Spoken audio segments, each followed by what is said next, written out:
Gordon was cross. Why should Henry have a new shape, he grumbled. A shape good enough for me is good enough for him.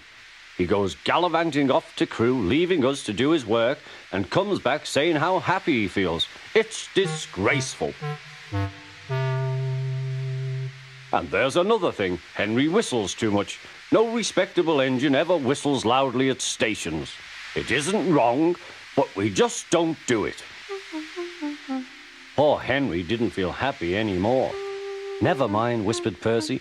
I'm glad you're home again. I like your whistling. Goodbye, Henry, called Gordon. We're glad to have you with us again, but remember what I said. Later, Henry stopped at Edward's station. Hello, Henry, said Edward. You look splendid. I was pleased to hear your happy whistle yesterday.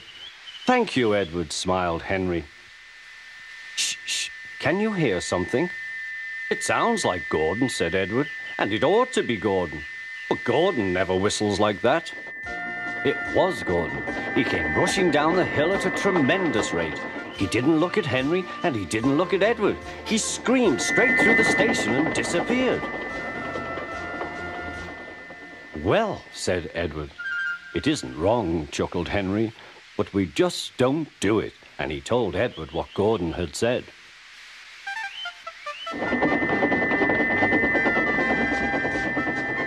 Meanwhile, Gordon screeched along the line. The noise was awful.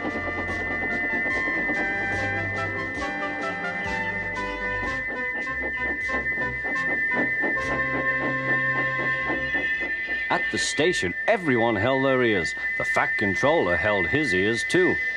Take him away, he bellowed, and stop that noise! Gordon puffed sadly away, but he wouldn't stop whistling until two fitters climbed up and knocked his whistle valve in place. That night, Gordon slunk into the shed. He was glad it was empty.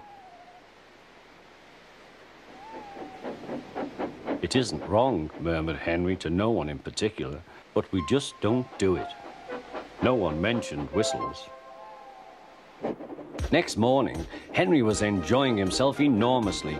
I feel so well, he sang. Trickety-trot, hummed his coaches. Then he saw some boys on a bridge. Peep, peep, hello, he whistled. Oh, he called. The boys didn't wave and take his number. They thought it fun to drop stones on him instead. They've broken our glass, sobbed the coaches. The passengers weren't hurt, but they were cross. Call the police. No, said the driver, leave it to Henry and me. What will you do, they asked. Can you keep a secret? Yes. Well then, said the driver, Henry is going to sneeze at those boys.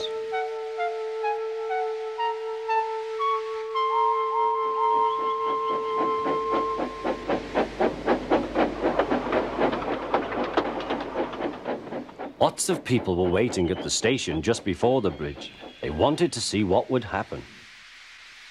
Henry has plenty of ashes, said the driver. Please keep all windows shut till we have passed the bridge. Henry is as excited as we are, aren't you, old fellow? Henry was feeling stuffed up. Soon they could see the boys, and they all had stones. Are you ready, Henry, said his driver. Sneeze hard when I tell you.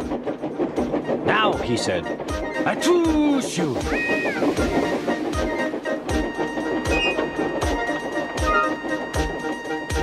Well done, Henry, laughed his driver.